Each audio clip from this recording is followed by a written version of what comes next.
Amém. Vamos iniciar então, vamos começar. Essa semana, eu gosto de contar, né? Vocês já perceberam isso. Eu gosto de contar como é que eu cheguei até o tema. E eu acho muito engraçado isso, porque Deus, eu já falei aqui, já tenho falado bastante, Deus ele usa diversas maneiras, diversas formas para falar com você. Ele vai usar diversas maneiras para falar com você. Às vezes a gente tem a sensação e se prende somente em escutar algo, né, audível, né, tipo, como se alguém estivesse falando com você. Quando, na verdade, muitas coisas podem estar falando com você. Por exemplo, hoje os louvores podem ter falado com você, algo que você e Deus tenham conversado, sabe? Às vezes uma conversa com alguém. Eu gosto de contar esse exemplo porque uma vez eu pedi sabedoria a Deus, eu estava querendo, poxa, Deus me ajuda, me guia, me orienta aqui. E eu pedi sabedoria, no dia seguinte recebi um e-mail escrito, você precisa de sabedoria? Sabe? E eu falei, meu Deus, né? É de Deus, sabe? E era simplesmente um plano de leitura na Bíblia, com alguns comentários, guiando sobre sabedoria, né? Enfim, eu gosto disso, eu acho isso muito legal. Para chegar no tema de hoje, foi muito simples o que eu estava fazendo. Eu decidi tirar a minha barba. Eu falei, vou arrancar a barba, porque eu não tenho uma barba tão bonita quanto a do Gustavo, né? Eu tenho uma barba meio diferente, né? Eu falei, tá muito grandinha, vou tirar. Então, preparei as coisas e tudo mais, e eu faço sempre o seguinte, como ela tem, né? Ela tem vida própria, às vezes, né? Ela tem um lugarzinho aqui, às vezes aqui. Antes, eu olho no espelho e fico olhando um tempinho, assim, observando para ver onde é que eu vou, qual que é os movimentos, né? Também não quero me cortar, né? Aqui e tal, analiso, aí beleza, eu vou lá, tiro. Depois eu olho de novo para ver se está tudo certo. E foi olhando no espelho, meu irmão, foi olhando no espelho, observando essa obra maravilhosa de Deus, né? Que a gente ouviu no domingo passado, né? Que esteve aqui no Terra Fértil. Olhando o meu reflexo, Deus me deu um tema, Deus me deu um caminho, Deus me deu uma conversa para a gente falar hoje aqui. E é sobre aparência. É simples aparência. Amém? E eu já quero ler com os irmãos o texto que vai nos basear. Se você talvez já pegou o tema, e se você está craque de Bíblia, talvez você já até tenha pensado nesse versículo que eu vou ler. 1 Samuel 16, 7. Eu quero ler com os irmãos que vai ser o nosso versículo base que vai nos orientar aqui, tá? Anotem para vocês lerem depois em casa, com mais calma, porque o 1 Samuel 16 é muito, muito bonito, muito gostoso de ser lido também. E para você também entender depois o contexto, para você poder entender depois o final, o desfecho. O desfecho a gente vai falar um pouquinho sobre ele aqui, mas para você entender toda a trajetória. Então, 1 Samuel 16, 7, o versículo está ali em cima já, que diz o seguinte: porém, o Senhor disse a Samuel, não atentes para a sua aparência, nem para a sua altura, nem para a altura da sua estatura, porque eu tenho rejeitado, porque o Senhor não vê como o homem, pois o homem vê o que está diante dos olhos, porém o Senhor olha para o coração. Amém? Vamos entender um pouco o texto, vamos se situar aqui. O momento no qual nós estamos lendo, Samuel 16, começa com Deus conversando diretamente com Samuel, dizendo, Samuel, eu rejeitei Saul como rei. Eu rejeitei Saul. E se você for entendendo todo o processo, né, então lendo capítulos anteriores, você vai ver que Saul foi rejeitado por conta da sua falta de arrependimento, a sua rebeldia contra Deus. Então Deus falou assim, não me serve como o rei de Israel. Então Deus vira para Samuel e fala, Samuel, eu quero que você vá até Belém, na casa de Jessé, porque é dos filhos de Jessé, um dos filhos de Jessé, eu escolhi para ser rei. Um dos filhos de Jessé eu escolhi para ser rei. E Deus ordenou, Samuel foi. E o mais legal aqui é que, se você perceber, Samuel não sabia quem era. Samuel simplesmente ouviu de Deus, olha, vá, é Jessé, o pai, e vai lá, porque é um dos filhos que eu vou escolher. Então, Samuel não sabia, só sabia que vinha da linhagem ali de Jessé, mas ele não sabia qual dos filhos era. E geralmente, né, as pessoas tinham muitos filhos. Então, qual deles será, né? Então, lá foi ele. E quando ele chegou à casa de Jessé, já pulando um trechinho, porque ainda tem sacrifícios que ele faz ali e tudo mais, mas quando ele chega ali, já na casa de Jessé, ele vê o primeiro filho de Jessé. Ele vê para ele, na verdade, além de olhar para ele, ele olha para todos, né? E ele olha e começa, eu imagino que ele começa a pensar, nossa, aqui ó, provavelmente é esse, aqui, né? Começa a observar cada um dos filhos e começar a qualificar, a tentar entender, porque até então ele não sabe, a tentar entender por ele mesmo quem é o novo, quem será o novo rei, quem será ungido para isso. E a primeira pessoa que ele vê, o primeiro filho que ele vê é Eliabe, é o primogênito de Jessé. Ele olha para ele e aí o texto diz, em algumas versões você vai encontrar que está escrito assim: certamente este é ungido de Deus. Certamente este é ungido. Mas logo em sequência Deus o corrige. E aí é justamente onde entra o texto que nós lemos. Deus o corrige. Quando ele fala, eu tenho repreendido, está falando de, eu tenho o rejeitado, está falando de Eliabe. Ele está falando justamente desse momento. Agora, se a gente for analisar e tentar se colocar no lugar de Samuel ali, talvez a gente teria também pensado na mesma forma. Talvez a gente também teria tido o mesmo conceito. Porque nós vamos sempre analisar e nós vamos sempre pautar as coisas na forma como a gente entende. Então, se eu vou olhar uma coisa, sou mandado para fazer algo, eu vou analisar aquela situação da forma como eu entendi. E se nós fôssemos fazer a mesma coisa, teríamos o mesmo sentimento, a mesma noção.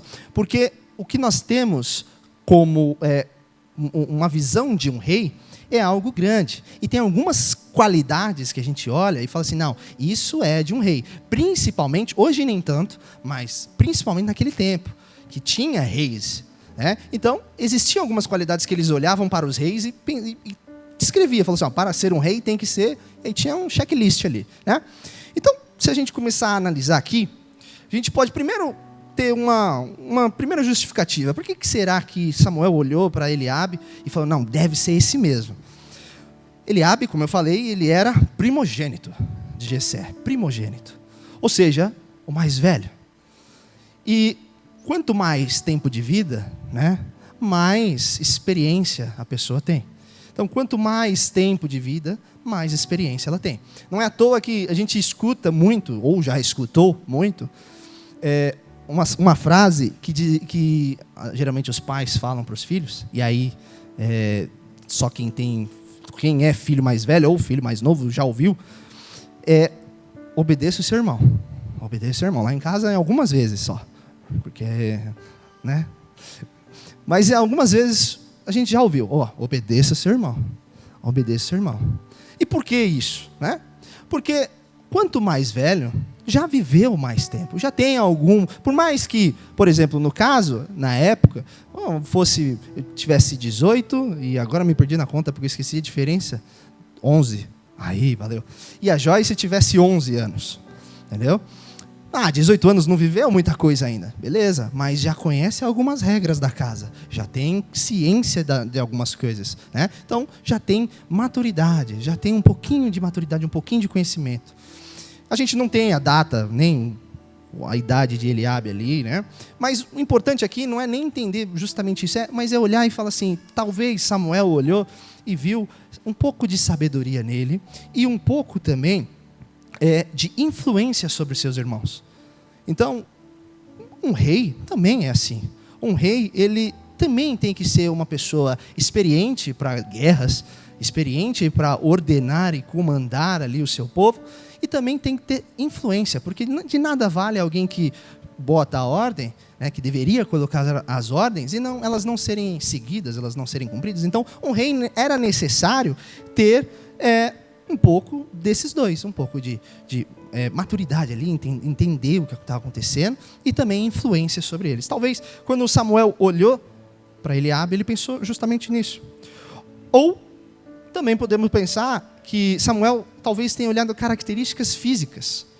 Porque para você ser um rei, também, pensando um pouco aqui, a gente tem que vê que os reis eles eram figuras fortes, figuras de mais alto escalão, que causavam uma presença impactante. Se você vê alguns filmes que tinham reis, vê algumas coisas que vão trazer essa visão de reis, você vai ver que quando o rei chegava, quando chegava alguma coisa, o pessoal já, oh meu Deus, meu rei, né? Causa uma presença, causa uma força ali. A gente pensa nisso também, não é à toa, por exemplo, no leão. Leão, geralmente a gente fala que o leão é o rei da selva, né? Por que o leão? Porque ele tem força, ele tem energia, ele é bonito, né? Ele chama atenção, quando ele chega chama atenção, ele tem um rugido, né? Ele causa um impacto, ele causa uma presença. E isso nos faz lembrar de Saul. Saul foi escolhido para ser rei dessa forma, porque se você for procurar na Bíblia, você vai ver que Saul, ele era diferenciado. Entre todos os israelitas, Saul era o que mais se destacava ali. Saul era o mais alto, Saul era o mais belo, né? Então, lembra muito isso. Talvez Samuel, por ter essa visão de já ter o Saul ali, ele pensou, bom, provavelmente deve ser isso também, deve ser uma pessoa forte, uma pessoa, né, de destaque, né? E foi aí que, talvez nessas qualidades aqui, nessas características, que Samuel observou Eliabe e falou assim, deve ser ele sim. Só que a gente viu que não. Deus fala, não é isso, não é isso. E a gente sabe, Eliabe não foi escolhido, nenhum dos outros irmãos que chegou ali foram escolhidos. Quem é que foi escolhido? Davi. Agora, vamos entender quem é Davi um pouquinho? Sim. Davi. Ele era o mais novo filho, um caçulinha. Não tinha experiência de nada. Além de tudo, ele era muito simples. A Bíblia faz um destaque, que ele era ruivo. E o porquê que ela às vezes faz esse destaque?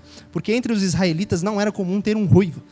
Então, com algumas evidências bíblicas, a gente pode ser levado que Davi, na verdade, era filho de outra mãe.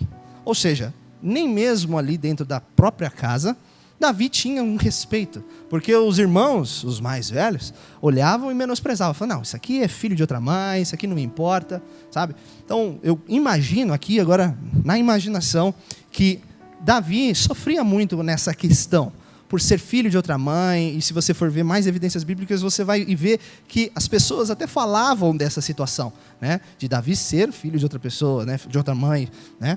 Então, causava um certo tumulto ali em volta de Davi.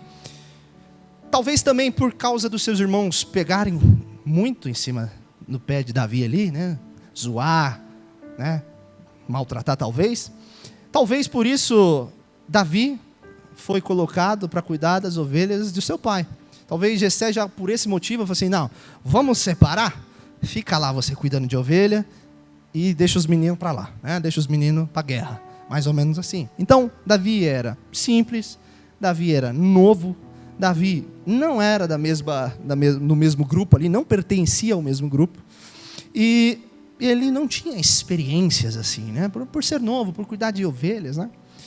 Então, é engraçado a gente pensar, olhando, observando o lado humano que a gente pode trazer ali de Samuel e olhar o olhar de Deus em cima. Por que será que Davi foi escolhido por Deus? Por que será que Davi foi ungido por Deus? O que é que Deus viu, sabe? E eu vou te falar um negócio. A resposta, ela é muito simples. Ela não tem muito segredo aqui não. Porque a gente mesmo leu não, gente, pelo amor de Deus. A gente mesmo leu. Oh, meu. A gente já viu aqui. Porque quando Samuel olha para Eliabe, Deus já está respondendo antes dele ver Davi. Deus já está falando assim, ó, já esquece esse negócio de ficar olhando para a aparência, achar, porque ele é alto, porque ele é baixo. Não, esquece esse negócio, porque esse aí eu já rapei fora, não está nem na conta, entendeu? Então esquece isso. Deus já estava falando para Samuel já desde esse início, antes dele ver Davi. E quando ele olha, né? Ele vê essa situação, Deus fala com ele e aí ele fala aquilo que a gente viu, né? Porque o Senhor não vê como o homem vê. O homem vê o exterior, porém o homem vê o coração. Então, quando Deus fala dessa forma, Deus está querendo dizer o seguinte, ele falou assim, olha, eu escolhi Davi porque eu não estou vendo essas coisas que você vê. Eu não estou vendo esse menino, esse moço, esse jovem, essa criança. Eu não estou vendo esse ruivo, simplinho, magrinho. Eu estou vendo um homem aqui dentro do coração dele. Eu estou vendo um caráter forte. Deus, ele olha o interior, ele olha a alma. E você, estudando essa parte, você vai entender que quando ele fala, o homem vê o exterior, porém o Senhor vê o coração.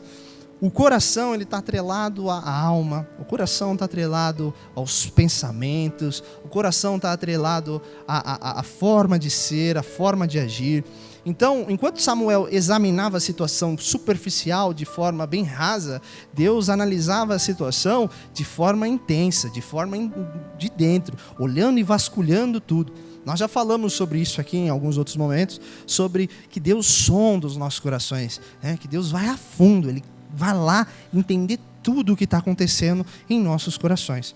Então, Samuel, ele achava a melhor opção Eliabe, mas Deus via que a melhor opção, por conhecer o interno, por conhecer o coração, Deus sabia que a melhor opção era Davi.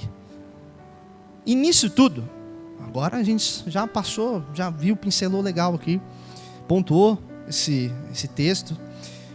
Enquanto eu lia isso, meditava nisso, eu lembrei desse texto também. E ao olhar no espelho, enquanto eu olhava no espelho, eu fiquei me perguntando o que eu estava vendo ali, né? Além, muito mais longe do que eu estava enxergando, né? Muito mais de ver um rosto, muito mais de ver, me ver ali. Eu estava tentando entender o que é que eu estou vendo, o que é que eu estou olhando. Enquanto eu pensava nisso, veio dois tipos de pessoa na minha mente.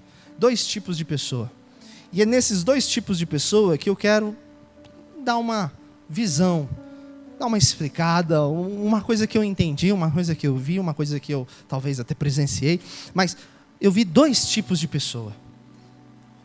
E eu nomeei, eu não consegui achar nomes melhores, mas eu nomeei esses dois tipos de pessoa. E quando eu digo dois tipos de pessoa, são dois comportamentos, tá? Vamos entender dessa forma, são dois estilos de vida. O primeiro é o tipo de pessoa altiva e o segundo é a pessoa rebaixada. São dois estilos de vida, dois tipos de pessoa que eu meditando ali, olhando no espelho, eu pensei.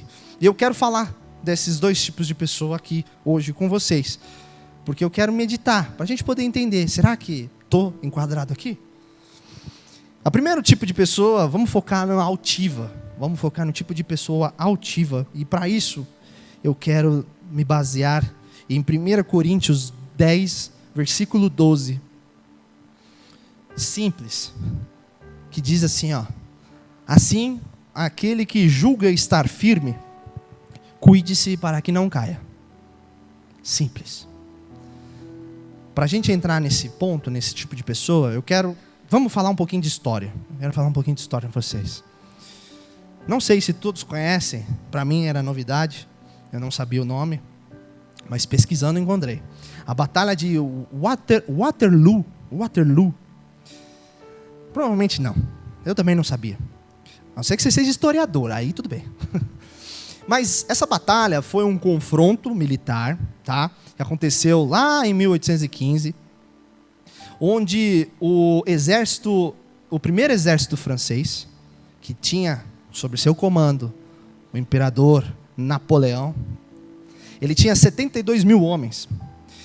E nessa batalha ele foi derrotado pelo exército da 7ª coligação. Era duas forças, uma força britânica e uma força prussiana. E tinha 118 mil homens. E esse confronto, essa batalha, ela marcou o fim de Napoleão. Foi a última batalha de Napoleão. Porque essa batalha, essa derrota acabou com o governo dele, acabou com tudo que ele tinha ali. Mas o que tem a ver, né? Já te falo. Acontece que Napoleão, ele tinha com ele a famosa cavalaria dele. Era famosa. Por quê? Porque era uma cavalaria que nunca foi derrotada em guerra. Ele nunca perdeu uma batalha. E quando a batalha começou a se estreitar, Napoleão, às pressas, mandou a sua tropa, a sua cavalaria partir para atacar, como se fosse um golpe final.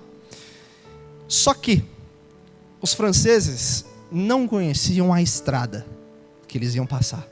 A estrada tinha um buraco. Nesse buraco tinha os melhores atiradores dessa 7ª coligação. Os franceses não sabiam de nada, não achou, por ter uma grande força e por nunca ter perdido, não se preparou para nada, seguiu mesmo assim, foi e perdeu. Sem cautela, sem preparação, Napoleão foi destroçado naquela simples ação de mandar a sua cavalaria ir para frente. Salomão, um sábio escritor, ele nos presenteou com uma citação, uma frase muito importante que ela podia ser usada nesse momento, né? Se Napoleão conhecesse isso, e também é usada, e a gente tem que usar nos dias de hoje. E eu quero ler com os irmãos essa citação, Provérbios 16, 18, que diz o seguinte, ó: a soberba precede a ruína e a altivez do espírito procede a queda. Ou seja, quando a pessoa ela tem autoconfiança demais, ela se julga incrível, ela se julga intocável, ela se torna cada dia mais incapaz, cada dia mais insensata, ela não consegue enxergar as suas limitações e ela acha que tem o controle da situação, o controle da vida. Nesse caso, Napoleão provavelmente achava que tinha o controle da vida e o controle da morte. Se eu quiser, eu acabo com essa guerra agora, vai lá. Napoleão estava com isso.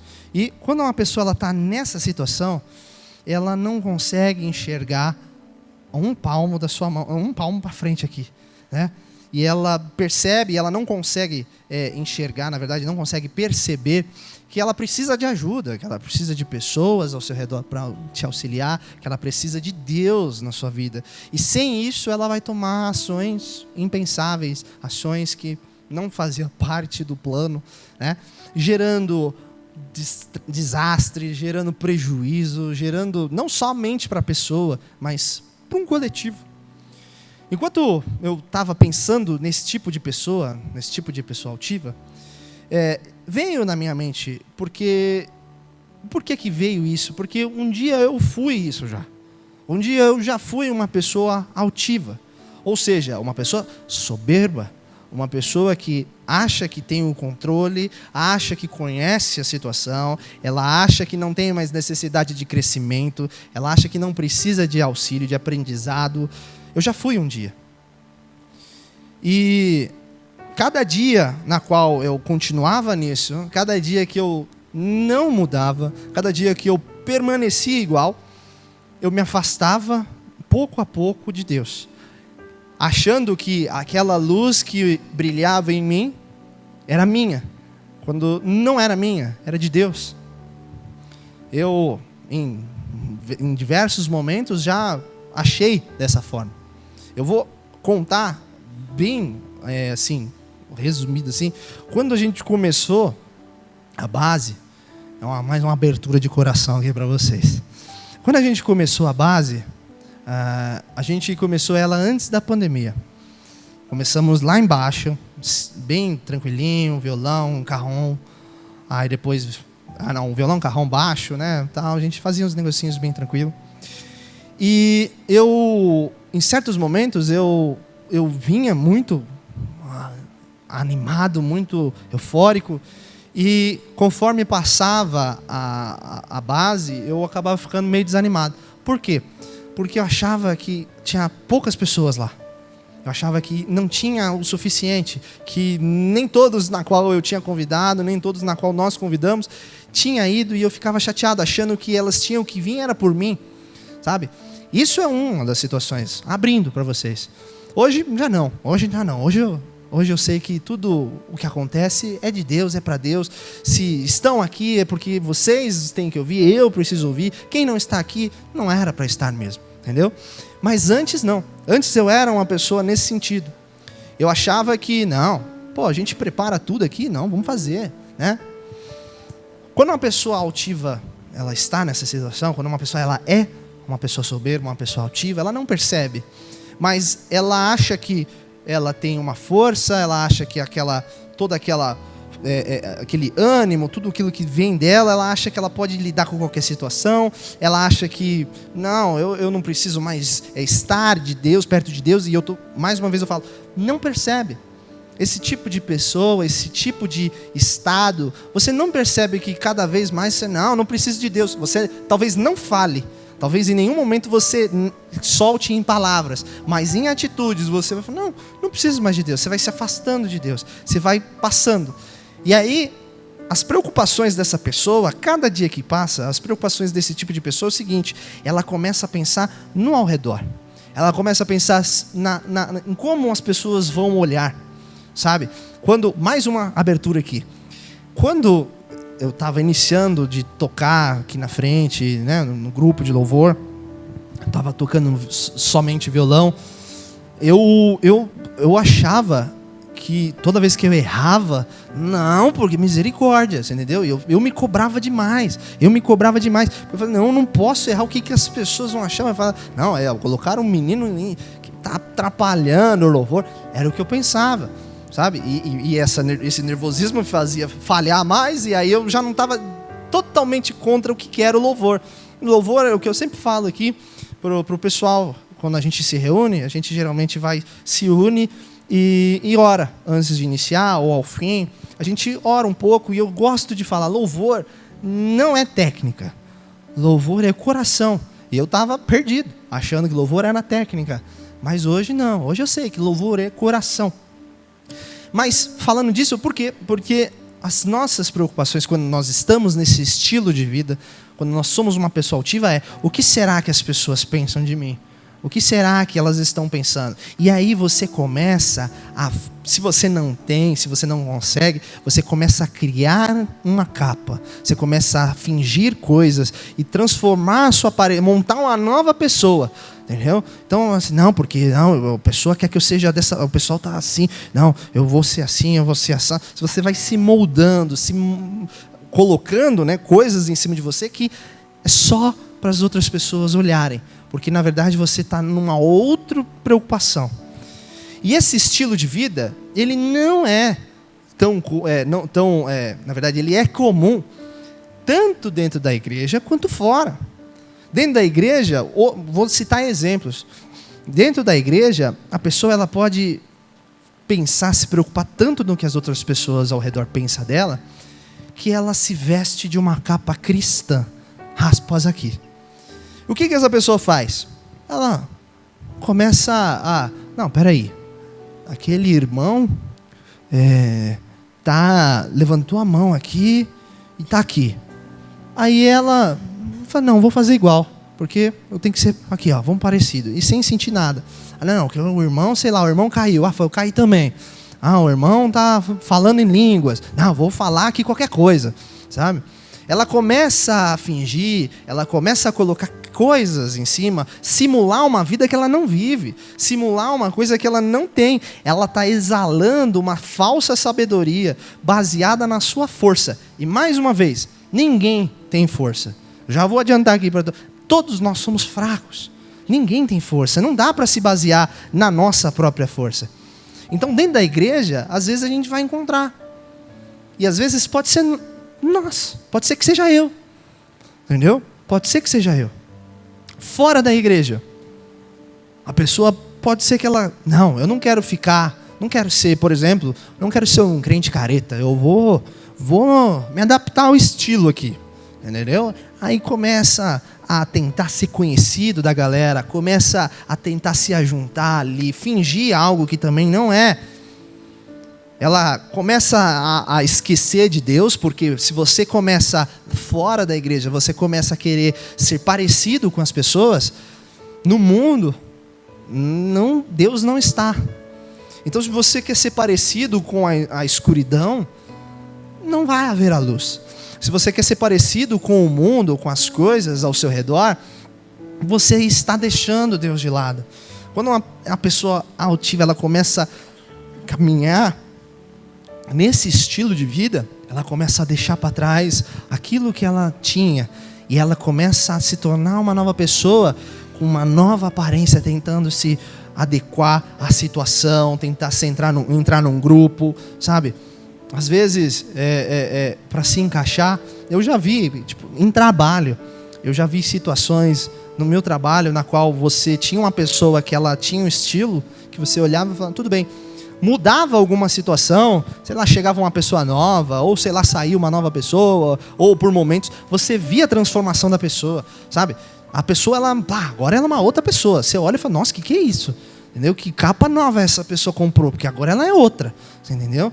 Então, lá fora, as pessoas elas tentam se adequar às coisas ali, com uma nova aparência, tentando ser uma nova pessoa. Dentro da igreja, também pode ocorrer o mesmo. A pessoa ela não está, e eu quero dizer o seguinte, se você copia o estilo de vida de algum irmão, por exemplo, não que seja errado, mas está errado porque você não está fazendo isso de uma maneira correta. Você não está fazendo isso porque você ama a Deus, sabe? O que eu quero, botando aspas, a questão de levantar a mão, se você sente de verdade no seu coração, levante a mão, sabe? Cante. Quando eu falo de as palmas alegres, espírito alegre se movimentar, se você sente isso no seu coração, não, eu quero dançar aqui agora.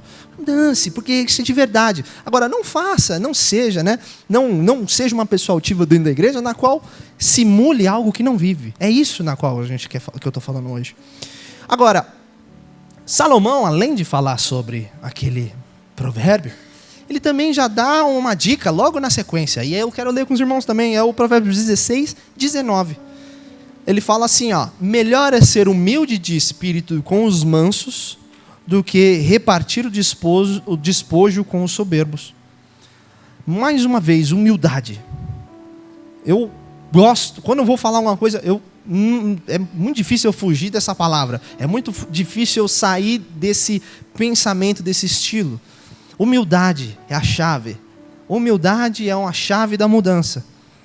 Você precisa ser humilde. E humilde de espírito é você ter entender todo ao seu redor. Entender, por exemplo, que você necessita de auxílio, sim. Sabe? Entender que você necessita de auxílio dos seus irmãos. Comunhão, ir à igreja, não eu tenho que fazer porque... Não. Ir à igreja, ela é algo de Deus, é bíblico. E é bíblico por quê? Porque eu vou... Não, porque você vai encontrar os seus irmãos. Você vai ter comunhão com cada um deles. E cada um dos seus irmãos pode te ensinar uma coisa. Eu já falei, na base passada nós falamos sobre um contexto do que aconteceu lá, né, em Asbury. Né? E eu citei um exemplo de um caso, não ali de Asbury, mas um caso parecido, semelhante, na qual as pessoas falam, não, o que você faria se Jesus falasse que ia até a sua casa, que se Jesus aparecesse na sua casa, e um monte de gente falou um monte de coisa, não, eu ia preparar coisas, eu ia fazer não sei o que, tal, não sei o que.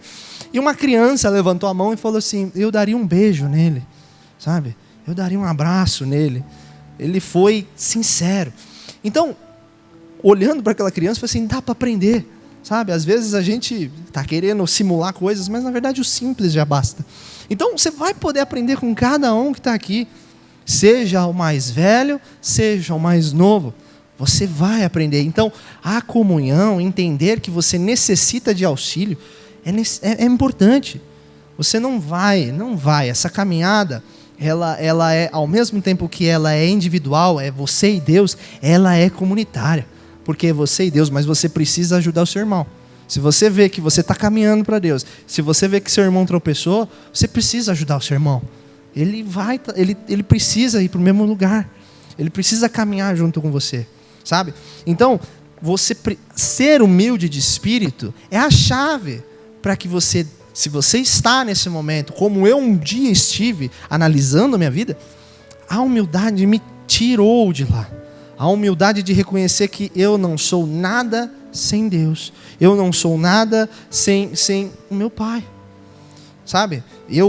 Você exercendo essa humildade, você reconhece Deus em sua vida. E você reconhecendo Deus em sua vida, você vai aprender mais, você vai crescer mais. E você vai ser uma pessoa verdadeira. Nada de aparência. Nada. Você não vai ser só uma fachada. Você não vai ser só um rosto. Você vai ser algo completo. Você vai ser algo um com Deus. Um com Deus. Amém? Então, primeiro tipo, pessoa altiva. O segundo tipo, que a gente falou, a pessoa rebaixada. E eu quero ler para os irmãos, para basear aqui, 1 João 4:4, que diz: Filhinhos, vocês são de Deus e os venceram, porque aquele que está em vocês é maior do que aquele que está no mundo. Amém? Só um parênteses, quando Deus está falando ali, quando Ele está falando lá, vocês são de Deus e os venceram, Ele está falando dos falsos profetas. Vocês venceram os falsos profetas. Só para a gente ficar entendido, tá? Só um ponto aqui para a gente não se perder. Então, enquanto olhando ainda no espelho, isso tudo, uma pausa, isso tudo muito rápido. Eu fiz a barba e fiquei olhando assim, claro, sem a Fernanda, porque senão ela acharia que eu estava louco. Eu fiquei assim, né? Nesse meio tempo, eu pensei nisso também. Pensei numa pessoa rebaixada.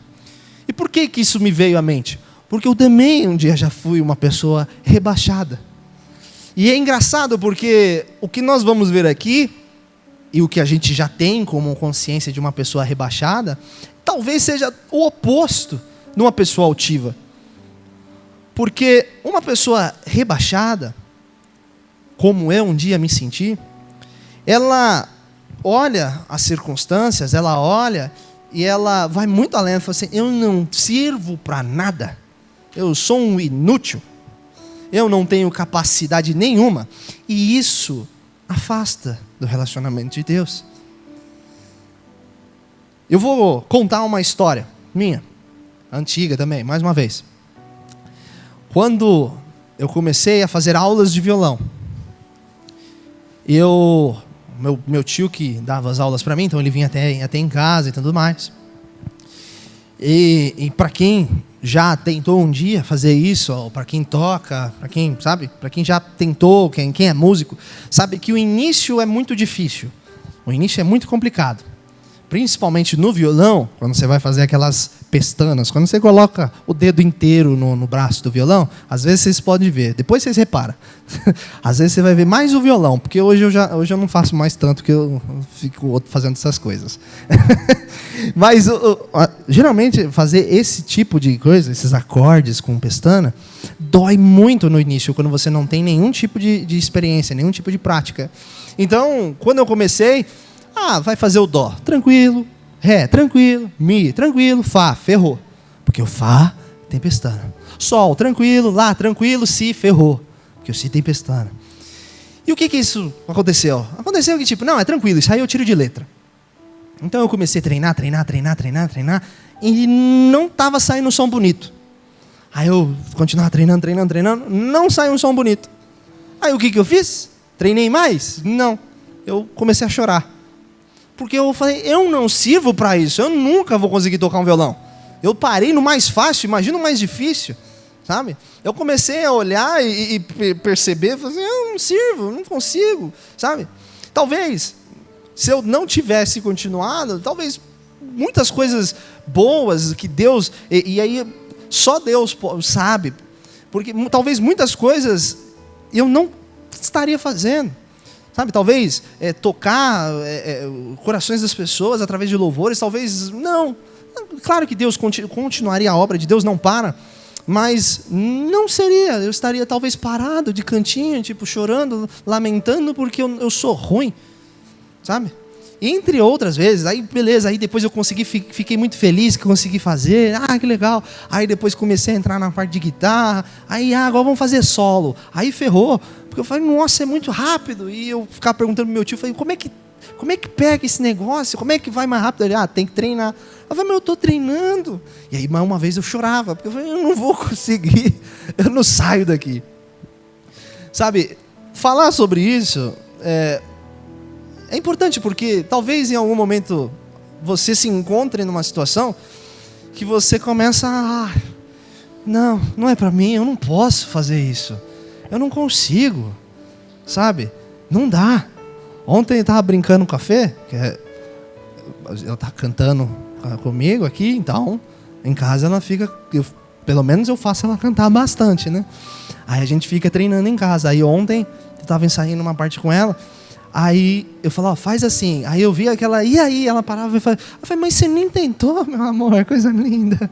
Vamos, força. Né? Então, não adianta você ficar, eu não posso, isso não é para mim. Você está se rebaixando. Você está achando que Deus não é capaz? Você está achando que Deus não tem poder para te ajudar, para realizar situações? Eu, por exemplo, eu não cantava. Eu sempre achava a minha voz não tão legal assim. Não que eu também ache ela muito legal hoje. Mas hoje eu observo no decorrer do tempo que eu vejo Deus utilizando a minha vida e me ensinando cada dia mais pouquinhas coisas. Mas agora faz isso, agora faz aquilo. Então hoje eu já acho que eu consigo cantar um pouquinho, sabe? Então, o que eu quero falar? Por exemplo, mais para os jovens daqui da igreja. Mais para os jovens. Quando alguém fala para você assim, alguém, no caso, Eduardo, né? Quando Eduardo fala assim, traz uma palavra hoje, traz uma reflexão de 5 minutinhos, não fala que você não consegue, entendeu? Não se rebaixe, não se jogue para baixo. Se você confia em Deus, se você tem Deus no seu coração, Ele te capacita, Ele te coloca, Ele vai te dar as palavras certas, o pensamento certo, a linha contínua certa, Ele vai te guiar. Deus atende os pedidos quando eles são sinceros e fazem parte do propósito dEle. Deus atende com a maior alegria. Deus coloca lá e fala assim, vamos. Então, quando acontece isso, não consigo. Na vida também, sabe, na vida também. No trabalho, eu sofri muito assim no início, de começar a sair de casa para poder estagiar, a começar a ver um mundo novo, né? Eu sofri muito porque eu sempre, isso aqui não dá para mim não, no trabalho principalmente. Não, isso aqui não, deixa para ele, sabe? E depois de um tempo eu fui entendendo, falei, não, daqui, vou tentar fazer, sabe? Eu quero entender com você, ler um versículo, porque depois, quando eu observei tudo isso na minha vida, uma coisa foi muito clara para mim, porque eu compreendi uma coisa de Deus. Eu compreendi que Ele não estava esperando em mim perfeição. Deus não esperava que eu fosse perfeito. Ele não espera que eu seja perfeito. Ele está esperando esforço. E perfeição que eu digo, na realização das tarefas. Ele não está esperando perfeição. Ele espera esforço. E eu quero ler para os irmãos, para embasar isso, Salmo 103, o versículo 14, que diz, pois Ele conhece a nossa estrutura e lembra-se de que somos pó. Ele sabe, Deus sabe, Ele te conhece. Ele sabe que você não é infalível, Ele sabe que você não é perfeito. Ele entende que nós somos, Ele me entende, Ele sabe, Ele fala assim, o João é um ser humano limitado. Ele é. Mas Ele compreende essas fraquezas, Ele compreende essas situações, só que Ele não aceita uma coisa. Ele não aceita Ele não aceita que você se acomode nas suas fraquezas, se acomode na sua imperfeição. Um cristão verdadeiro, um cristão que conhece a Deus, um cristão que vive em Deus, sabe que você vai ter que fazer as coisas com toda a sua energia. Um cristão de verdade sabe que para fazer algo necessário, é claro, se você tiver um conhecimento daquilo que você faz, ótimo, mas se Deus te mandou, se Deus te colocou ali, um cristão de verdade sabe que tem que usar de todo o coração, tem que colocar tudo de verdade, tudo para Deus, entregar tudo. Quando eu comecei a perceber isso, quando eu comecei a visualizar isso, a meditar nisso, quando Deus me falou, me mostrou que Ele não queria que eu fosse perfeito, Ele queria que eu me entregasse para Ele, porque o resto Ele faz. Quando eu percebi, a minha visão mudou. Quando eu percebi, a minha vida mudou. Eu comecei a reconhecer, eu comecei a falar uma frase que é famosa entre nós, tudo posso naquele que me fortalece. Eu posso fazer qualquer coisa, eu posso passar por qualquer situação. Porque isso é bom? Não. Não falei isso. É porque Deus está comigo. Qualquer situação pode vir. Seja boa, seja ruim. De preferência boa, né? Qualquer situação, eu vou realizar, porque Deus é o que me fortalece. É Deus que me guia. É Deus que me comanda. Eu já falei sobre isso. Eu nunca achei que eu um dia estaria falando assim, sabe? Aqui, falando, trazendo reflexões, pensando, meditando, sabe? Eu nunca. Eu sempre me achei muito medroso, assim. Isso aí deixa para os profissionais, deixa para o pastor, né? Deixa para a galera que manja. Eu nunca achei. Mas no dia em que eu me propus a isso, no dia que eu percebi, eu orei para Deus e falei assim: Deus, tá bom, eu tenho algo para falar. Só que eu não vou pedir para o pastor, não vou pedir para ninguém. Se for de verdade, o Senhor vai me colocar lá. E aí eu aceito, eu não vou falar não, pode me pôr, eu não falo não. Aí chegou no dia que falaram: você pode falar, João, alguma coisinha? Aí eu, não, posso sim. E aí me preparei, foi dali que eu falei: não, é Deus, sabe? Está aqui, é Deus, sabe? Está falando aqui, isso não é o João, não é o João, é Deus usando o João, sabe? E é isso que Deus quer. Que não nos rebaixemos, não nos afastemos de Deus achando que não podemos fazer nada. Ele quer que você esteja disponível. Mas eu não sei falar. Deus te guia. Deus vai fazer você falar certinho. Sabe? Deus vai colocar ali. Talvez não falar certinho, mas não ter vergonha de falar errado. Igual eu acabei de falar, eu falei o Liu, né? Não ter vergonha. Sabe? Porque você está se entregando, é de coração, é de verdade. Enquanto eu olhava no espelho, pensei nisso tudo, pensei no tipo de pessoa altiva que um dia eu fui, no tipo de pessoa rebaixada que eu também já fui, os dois polos, eu percebi, eu enxerguei que o porquê que Deus me escolheu, né?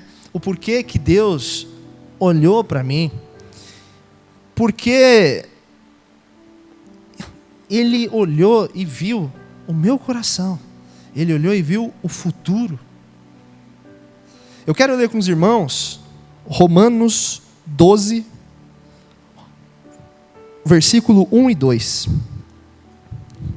Romanos 12, 1 e 2. Fala assim, ó: portanto, irmãos, pela misericórdia de Deus, peço que ofereçam o seu corpo como sacrifício vivo, santo e agradável a Deus.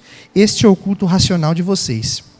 E não vivam conforme os padrões deste mundo, mas deixem que Deus os transforme pela renovação da mente, para que possam experimentar qual é a boa, agradável e perfeita vontade de Deus. Amém? Não importa qual é a fase que você está passando, ou se não passou, mas não importa. Acho que o que é mais importante é que existe transformação. E Deus deseja essa transformação. Sabe? Como eu falei, parece cômico, né? Porque eu consegui passar por dois polos. Ser uma pessoa totalmente achando que sou inútil, uma pessoa também às vezes soberba, achando que sou o cara. Sabe? Consegui passar pelos dois polos, mas não importa. Porque existe a transformação. Como Paulo descreveu nessa carta aos Romanos, nós precisamos entregar as nossas vidas. E ele fala, né? Entregue o seu corpo como um sacrifício vivo. Em algumas versões você vai ver como oferta. Né? Quando você faz isso, o que ele está querendo dizer se joga em Deus. Coloca o seu coração para Deus. Se disponha para Deus. E aí aqui a gente tem um ponto comum entre os dois polos, os dois tipos de pessoa. Uma pessoa rebaixada, se você dispõe o seu coração para Deus, você vai perceber que você pode fazer qualquer coisa, porque Deus te fortalece.